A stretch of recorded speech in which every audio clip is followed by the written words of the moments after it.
Lihat kata Nabi, itu ukuran dunia. Faqala lahum Rasulullah SAW, maka Rasulullah SAW bersabda pada mereka, Al-muflisu min ummati, orang bangkrut di antara umatku. Nabi tidak mengatakan umatnya Isa, umatnya Musa, tapi umatku. Jadi ada orang yang mengaku umatnya Nabi, tapi pahalanya kehilangan di akhirat nanti, bangkrut.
Saya beri contoh begini, Fir'aun. Kenal Fir'aun? Alhamdulillah. Kalau kenal saya repot gitu kan, Masya Allah. Anda kenal Fir'aun, Anda hidup di zaman apa dia? Baik, jangan-jangan malaikat yang menyamar. Baik, teman-teman. Fir'aun itu makhluk paling keras, luar biasa. Paling zalim. Ya, bahkan ada laknat di Quran. Ya, Masya Allah. Tapi saking sayangnya Allah kepada seluruh manusia, sebelum nyawanya sampai di kerongkongan, selalu diberi petunjuk hidayah supaya dia kembali. Ingat betul ini ya, tidak ada manusia yang tidak mendapatkan hidayah dari Allah Subhanahu wa taala. Cuman persoalannya saat diberi mau diambil apa enggak? Mau diambil apa tidak? Itu Fir'aun, saking inginnya Allah kembali, dia langsung diutus dua nabi sekaligus.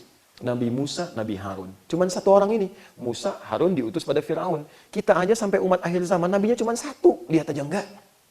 Itu Fir'aun dua langsung. Tapi ketika diutus, Masya Allah, Quran surah ke-20 ayat 43 sampai 44. Idhaba ila fir'auna innahu tagha. Musa, Harun, pergilah ke Fir'aun. Dia sudah mulai menyimpang nih. Tapi Masya Allah, ayat ke-44-nya. Faqula lahu qawlan layyina. La'allahu yatadhakkaru aw yakhsha. Tolong ingatkan dia dengan manhaj yang benar. Dengan kata-kata yang lembut. Barangkali dengan kelembutan itu, dia jadi ingat lagi, kemudian mulai takut kepada Allah Subhanahu wa ta'ala. Perhatikan, dua nabi terbaik di zamannya, paling dekat dengan Allah, paling takwa, diminta berdakwah kepada manusia paling durjana di muka bumi, diperintahkan berkata dengan lembut. Anda bukan nabi, bukan rasul, belum tentu sesoleh Musa dan Harun. Berdakwah kepada orang yang tidak sejahat Fir'aun, kenapa mesti kasar? Coba hadirkan suasana ini. Ya, dan jangan buang-buang pahala pada sesuatu yang bisa, maaf, memperberat hisab kita. Anda taklim itu baik. Begitu Anda keluar bicarakan orang, itu Masya Allah, itu sudah memindahkan pahala kita pada orang itu. Padahal orang itu belum ikut taklim. Hadis Muslim, nomor hadis 5611. Kata Nabi, ada orang-orang bangkrut di akhirat nanti. Kata, atadrun al-muflis, tahukah kalian orang-orang yang bangkrut? Kata sahabat, al-muflis sufina ma la dirham lahu wala mata'. Ya Rasulullah, orang bangkrut di antara kami, orang yang tidak punya uang sepeser pun, nggak ada aset sedikit pun. Lihat kata Nabi, itu ukuran dunia. Faqala lahum Rasulullah SAW, maka Rasulullah SAW bersabda pada mereka, Al-muflisu min ummati, orang bangkrut di antara umatku. Nabi tidak mengatakan umatnya Isa, umatnya Musa, tapi umatku. Jadi ada orang yang mengaku umatnya Nabi, tapi pahalanya kehilangan di akhirat nanti, bangkrut. Siapa mereka? Ya'ti yawmal qiyamati bisolatin. Datang di hari kiamat dengan pahala salat yang banyak dikerjakan saat di dunia. Jangankan yang fardu, sunnahnya juga banyak. Wasiyamin, puasanya rajin dengan sunnahnya. Wazakatin, zakatnya tidak tertinggal, bahkan sedekahnya. Wa ya'ti qad syatama hada, cuman sayang, sering juga mencela orang lain. Wa qadhafa hada, menuduh orang. Wa syafaka dam hada, ada yang bahkan menumpahkan darah, menyebut kalimat Allah, Allahu Akbar, tembak orang, Allahu Akbar, bom orang dengan cara yang tidak benar.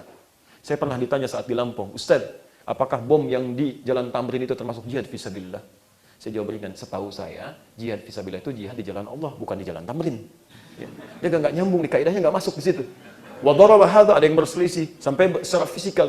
Ya, Masya Allah, teman-teman sekalian, lihat. Tu'khadhu hadha min hasanati, wa hadha min hasanati. Kalau ada orang sholat, kemudian mencela orang lain, maka pahala sholatnya langsung dipindahkan pada yang dicela itu.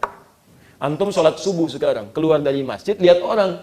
Coba lihat tuh ya, orang itu muslim, tapi nggak mau ke masjid. Mudah-mudahan dia dapat hidayah. Iya ya, seketika pahalanya pindah pada orang itu tuh. Ya, kalau niatnya buruk. Kalau doa itu bagus, tapi kalau niatnya buruk untuk mencelanya, menjelek-jelekannya, misal, iya, nggak nyangka dia ya, oh nyangka tuh. Begitu Anda bilang nggak nyangka, itu sedang nyangka. Pindah tuh pahala ke situ. Saya mau tanya, berapa banyak amalan ibadah kita yang pernah habis gara-gara kita menghadirkan suasana yang mengurangi pahala kita? Cek. Pulang taklim dari sini, kadang ribut, kadang macam-macam, dan sebagainya. Itu pahala hilang tuh. Makanya nanti disebutkan di Quran surah ke-18 ayat 103 sampai 104. Hati-hati, hal nunabbi'ukum bil akhsarina a'mala. Maukah kalian kami beritahukan, kata Allah, ini Allah langsung menyampaikan dengan orang yang paling rugi.